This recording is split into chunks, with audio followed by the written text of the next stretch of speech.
David, the man after God's own heart, lived moments of glory that many can only imagine. But behind all the success, there was a story of pain and destruction within his own family. Death, abuse, and betrayal marked his life, all as a consequence of wrong decisions. And how many times, just like David, do we also feel the mistakes of the past coming back to haunt us and hurt those we love the most? If you've ever faced the consequences of your choices or suffered because of someone close to you, this story will touch you deeply. But in the midst of so much pain, there is hope. Just as David found redemption, we too can find our way back. This is a journey full of scars, but also of healing and renewal. Before we begin this impactful story, how about subscribing to the channel? That way you'll stay up to date with all of our stories and reflections that can transform your life. Don't forget, because there's much more to come. In the times of the Old Testament, David had already consolidated his reign over Israel. He was a leader with a heart that feared God, chosen by the Lord to guide his people. His deeds were known by all the neighboring nations, and his leadership was marked by victories in battles, justice, and wisdom. The surrounding peoples respected him as an invincible king, and his kingdom prospered. The peace and security he provided to the people of Israel were like a beacon in the midst of a world full of conflicts and uncertainties. David had everything: power, respect, riches, and the favor of God. But it was precisely at the height of this prosperity that something dark happened. One day, when the armies of Israel were at war, David remained in Jerusalem. Perhaps he felt comfortable leaving the battle in the hands of his commanders, since his forces were victorious and reliable. As he walked on the terrace of his palace on a quiet afternoon, his eyes, which had so often been focused on battle, wandered to something completely unexpected. He saw in the distance a woman bathing. The beauty of this woman captivated him immediately, and he felt something in his heart that should not have been there. This woman was Bathsheba, the wife of Uriah, one of David's most loyal warriors, a man who at that very moment was on the battlefield, fighting for the nation of Israel. David, however, could not control his desires. Instead of turning away, of remembering his responsibility as king and servant of God, he gave in to temptation. David ordered that Bathsheba be brought to the palace. There, dominated by his own weakness, he made a grave mistake. He had relations with her, disregarding the fact that she was married to Uriah. The situation quickly became complicated when Bathsheba sent a message to the king, informing him that she was pregnant. At that moment, the weight of David's error became even more evident. The sin he had committed, something he had tried to cover up, was beginning to generate consequences. To try to hide what he had done, David devised a plan. He summoned Uriah from the battlefield, believing that if Uriah returned home and spent a night with his wife, everyone would think the pregnancy was the result of that reunion between husband and wife. However, Uriah, being a loyal and honorable man, refused to return to his home. He couldn't imagine enjoying the comfort of his home while his fellow soldiers were still in the field, sleeping in tents and fighting for the nation. He slept at the door of the palace, showing his honor as a soldier. Seeing that his plan wasn't working, David, in desperation, made an even darker decision. He sent a letter to Joab, the commander of the army, ordering him to place Uriah on the front line of battle, in the most dangerous spot where death was almost certain. To ensure Uriah wouldn't survive, David instructed the soldiers to pull back at the crucial moment, leaving Uriah vulnerable and exposed. David's plan worked. Uriah died in battle just as the king had planned. After a period of mourning, David took Bathsheba as his wife, in an attempt to completely cover up the sin. In the eyes of others, it seemed as though David was acting as a kind king taking in the widow of a fallen warrior, but David knew what he had done. What began with an impure gaze and uncontrolled desire led to adultery and ultimately the murder of an innocent man. This cycle of sin might have gone unnoticed by human eyes, but in the eyes of God, nothing is hidden. David, a man after God's own heart, had now strayed from the path the Lord had set for him, and this would have serious consequences. The weight of his actions still awaited him, and David would learn that, even as a great king, no one is above divine justice. After the episode with Bathsheba, David was convinced that his sin had been covered up. To the eyes of the court and the people, everything seemed normal, but what he didn't know was that God had seen every detail and that the weight of his sin still hung over his life. And it is at this point that the prophet Nathan enters the scene, a man who feared God and was responsible for delivering divine messages to the king. Nathan did not come to the palace with direct accusations or words of condemnation. Instead, he told a parable, a simple but profound story that would strike David to the core. He began by saying that there were two men in a city. One was very rich, possessing countless herds, many sheep and cattle. The other, very poor, had only one small sheep, which he cared for with love, fed, and even treated as if it were part of his family. That sheep was everything to him. One day the rich man received a visitor, but instead of taking one of his many sheep to prepare a feast, he went to the house of the poor man and took the only sheep he had. He killed it and served it to his guest.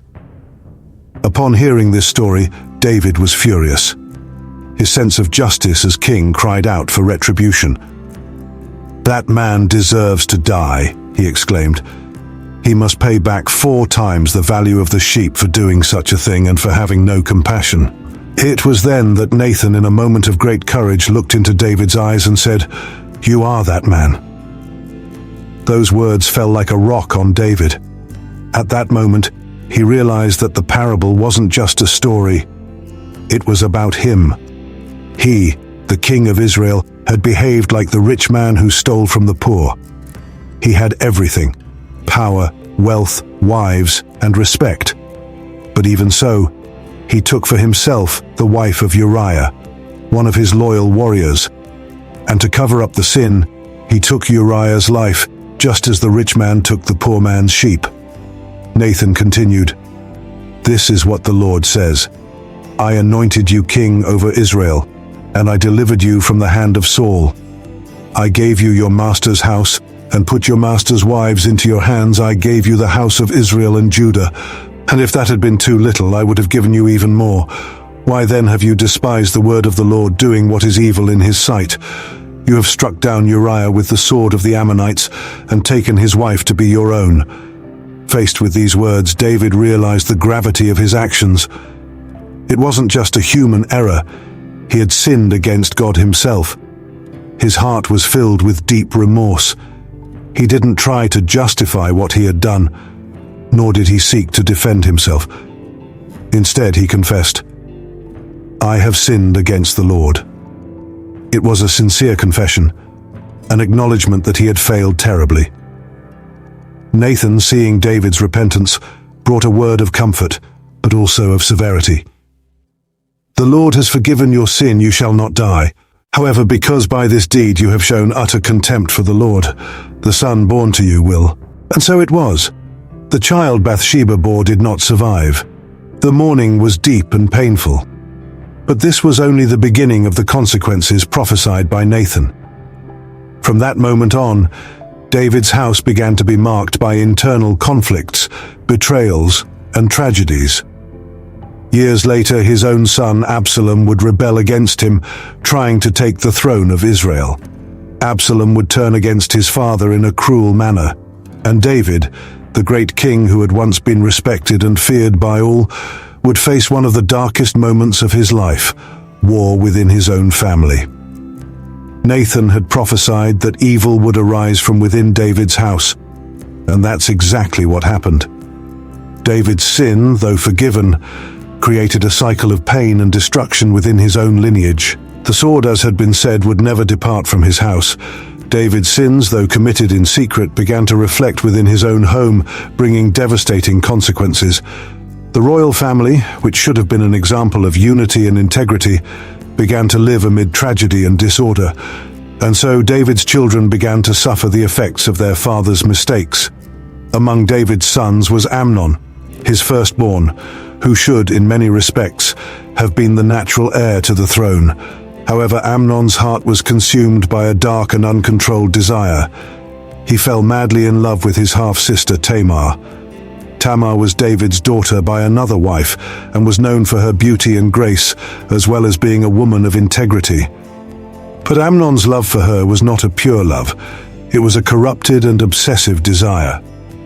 Overcome by this sick passion, Amnon began to plot a way to have Tamar for himself. Instead of seeking counsel or controlling his feelings, he gave in to his lust. With the help of a cunning and ill-intentioned friend, he devised a terrible plan. He pretended to be sick, and with this, asked his father David to send Tamar to take care of him, to bring him food and tend to his needs. David, unaware of Amnon's true intentions, agreed. Tamar, not knowing the danger that awaited her, went to her half-brother's room to help him, as a kind sister would. However, upon entering the room, Tamar soon realized that something was wrong. Amnon, driven by desire, locked the doors and revealed his true intentions. Tamar, frightened and defenseless, begged him not to commit such wickedness. She knew that what he wanted to do was wrong in the eyes of God, and that it would bring shame and dishonor to them both. But Amnon did not listen to her. In an act of pure violence and selfishness, he forced her, destroying not only her dignity, but also the peace of her soul. Tamar, an honorable and pure woman, was now devastated. The tragedy did not end there. Shortly after the terrible act, Amnon, who had been consumed by desire, was now overtaken by an inexplicable contempt. He hated her with the same intensity with which he had previously desired her. Instead of caring for Tamar, he cast her out of his house, leaving her in complete humiliation. Tamar left in tears, tearing her clothes, covering herself in ashes as a sign of her shame and pain. Tamar's pain was not only physical, but also emotional and spiritual. In those days, a woman's honor was her greatest wealth, and what Amnon had done to her not only hurt her body, but destroyed her reputation and future. Tamar's devastation was immediate and profound, but this tragedy also ignited a flame of vengeance in the heart of Absalom, Tamar's brother. Absalom loved his sister and could not bear to see what Amnon had done to her. He took Tamar into his home, cared for her, but in silence, his heart harbored a growing hatred for Amnon. David, upon learning of what had happened, was furious, but surprisingly, he took no direct action against Amnon. Perhaps David was paralyzed by the guilt of his own sins or by the complexity of dealing with his own children. Regardless of the reason, his inaction created a void of justice, and that void was filled by Absalom's rage. Absalom did not forget what his brother had done. He waited patiently for 2 years, secretly nurturing his desire for revenge. He knew that sooner or later, justice would be served, and he himself would take responsibility for punishing Amnon for the crime against his sister. Amnon's sin, like David's sin, generated a chain of destruction. What had begun as impure desire turned into violence, pain, hatred, and eventually, revenge. David's family, which had already experienced the weight of the patriarch's error, was now immersed in a cycle of sins and tragedies that affected not only the king's household, but the entire kingdom of Israel. And so the seeds of chaos and division began to grow, threatening not only the unity of the royal family, but also the very stability of the kingdom. After the terrible event with Tamar, David was devastated. Tamar, his daughter, had been violated by her half-brother Amnon, David's firstborn. Tamar's pain and suffering were evident to everyone, and David's sorrow was immense. He loved his children, and upon hearing of Amnon's abominable act, he was deeply troubled. However, despite his indignation and sadness, David hesitated to severely punish the guilty son. Amnon was his firstborn, the direct heir to the throne, and perhaps, moved by paternal love or an inability to act against his own flesh and blood, David did not take decisive action against him.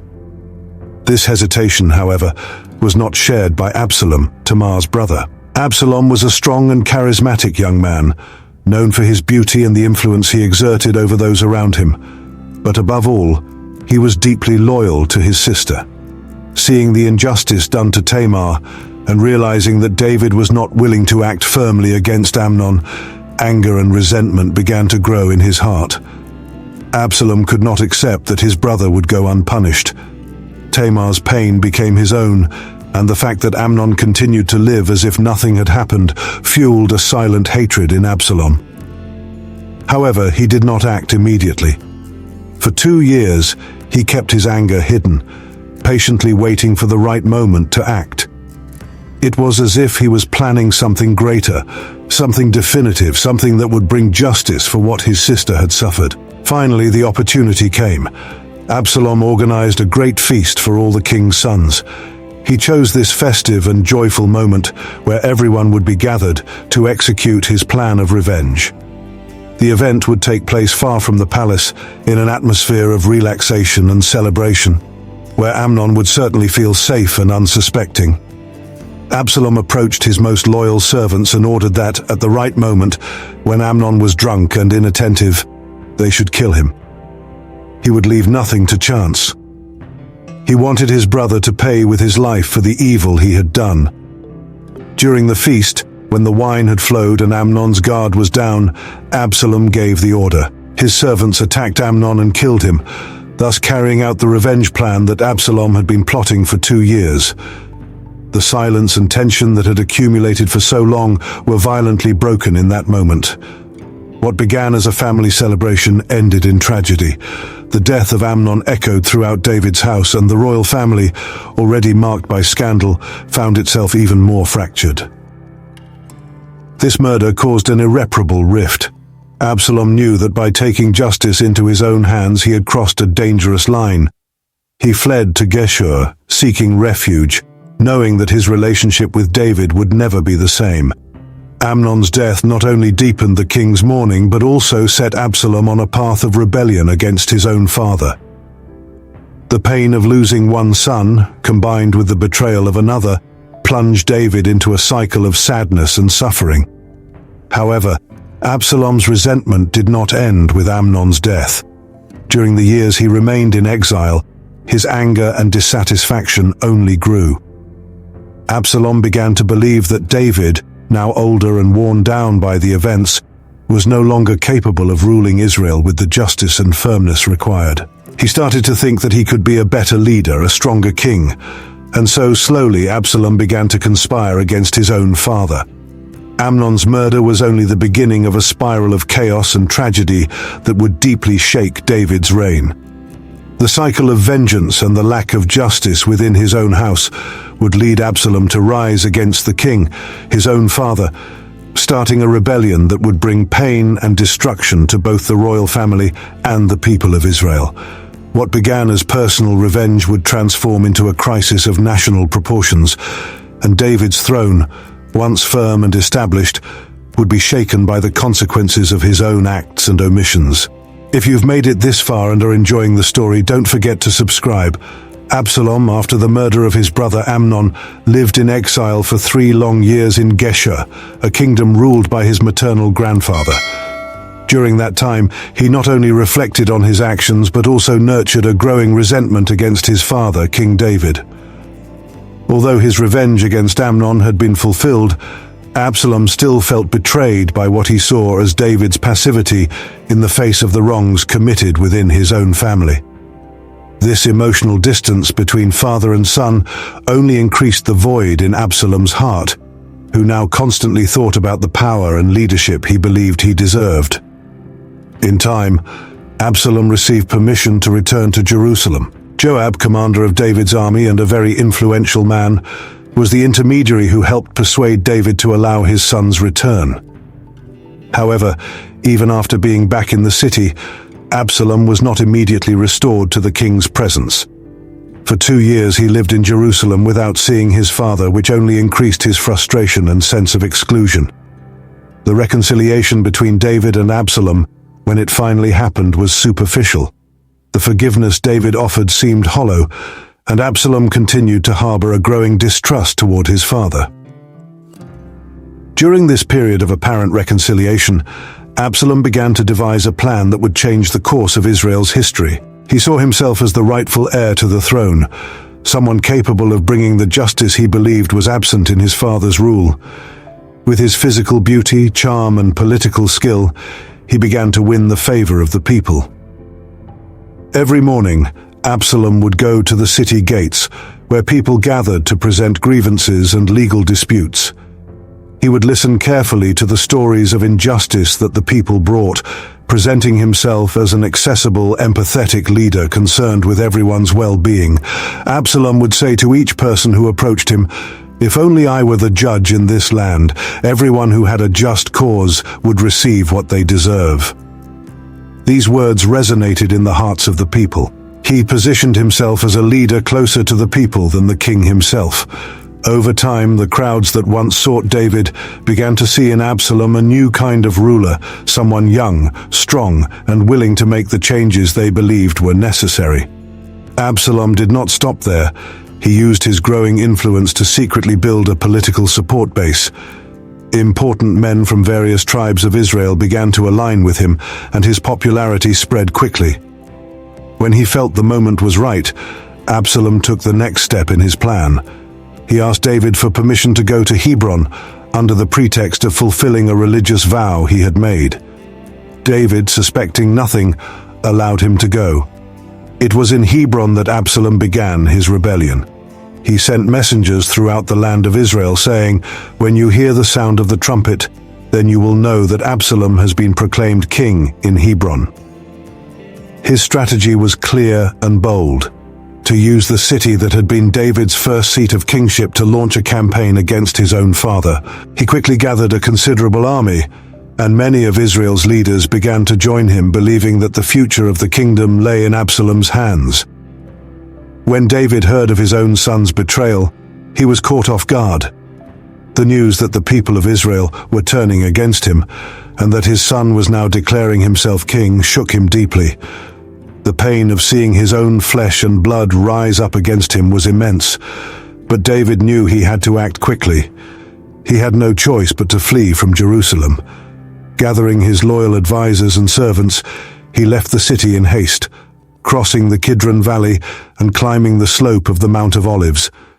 David, the great warrior who had defeated giants and unified Israel, now found himself fleeing not from a foreign enemy but from his own son. As David left the city, the inhabitants of Jerusalem watched in sadness and amazement.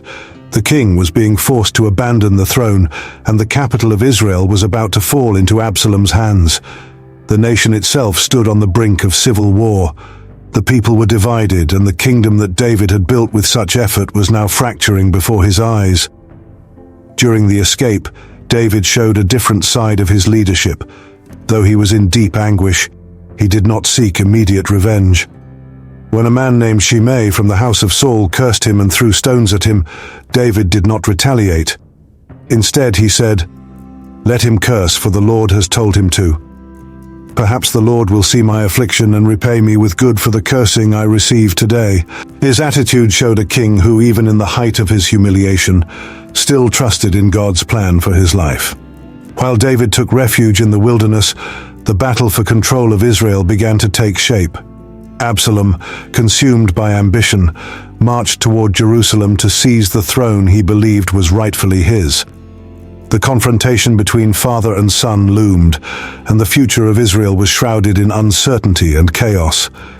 This rebellion, born from resentment and hurt, would lead not only to civil war, but to a tragic clash between David and Absalom, a son who sought power at any cost, and a father who, though wounded, still carried love in his heart. The rebellion of Absalom was one of the greatest tragedies in David's life, a story of pain, betrayal, and paternal love. Absalom, David's beloved son, was handsome, charismatic, and loved by the people of Israel. However, resentment and ambition consumed him. He not only revolted against his father, but also tried to take the throne for himself, leading a rebellion that plunged Israel into civil war. David, a man who had always been on the battlefield, now found himself in a devastating position. He wasn't just fighting an enemy, he was fighting his own son. Despite Absalom's desire to kill him and take his reign, David's heart was still filled with love for his son. Though the rebellion had to be crushed, David couldn't bear the thought of harm befalling Absalom. When the armies of David and Absalom met on the battlefield, the confrontation was fierce. David, too old to fight, was persuaded to stay behind, but gave one important command: "Be gentle with the young man Absalom, for my sake." He hoped his son could be spared. Absalom's forces, though large, were no match for David's experienced soldiers. As the battle turned against him, Absalom tried to flee. In a dramatic twist, his long hair became entangled in the branches of a tree, leaving him helpless. Joab, David's commander, ignored the king's plea and killed Absalom as he hung there. When David heard of Absalom's death, his grief was overwhelming. He cried out, "Absalom, my son, if only I had died instead of you." The victory was hollow for David, as the pain of losing his son overshadowed everything. This tragedy reflected the consequences of David's past sins, including the affair with Bathsheba and the murder of Uriah. The death of Absalom ended the rebellion, but left David with a wound that would never fully heal, reminding us that even forgiven sins can leave lasting scars. The final years of King David's life were marked by deep sorrow and regret. Though he remained on the throne of Israel until the end, the weight of the tragedies within his family was a constant burden. David, who had begun his reign as a courageous young shepherd with unshakable faith, was now an aging man whose victories had been overshadowed by painful losses and family turmoil. It all began with the sin he committed with Bathsheba, a moment of weakness that triggered a series of tragic events. The adultery and the murder of Uriah became a turning point in David's life. Although he repented sincerely, the consequences of his choices echoed throughout his household. Nathan's prophecy that the sword would never depart from his house was fulfilled with precision. The death of Amnon, the disgrace of Tamar, and especially Absalom's rebellion left deep wounds in David's heart, wounds that never fully healed. When Amnon violated Tamar, David was deeply anguished, but his hesitation to punish him only allowed resentment to fester among his children. Absalom, unable to forgive Amnon, avenged his sister by killing his brother, further dividing the family. Later, Absalom, filled with bitterness, plotted a rebellion against his father. When Absalom was killed, David's grief was immense. His words, "If only I had died in your place, Absalom," revealed the heart of a father broken by the loss of his son. Despite these tragedies, David continued to reign, but his kingdom was marked by divisions and sorrow. He knew that these struggles were the consequences of his own sin, yet amid all this pain, God's promise remained. From his lineage would come the Messiah. This promise gave David hope, even in his darkest moments. David's story is a powerful example of God's mercy. Despite his failures, he always sought the Lord with genuine repentance. David's legacy was not only one of military victories, but of the lineage that brought forth Jesus, the Savior, redeeming all of humanity. In the end, David knew that the eternal and just kingdom that would come through his lineage would be the comfort and hope he longed for, surpassing all the tragedies he had endured.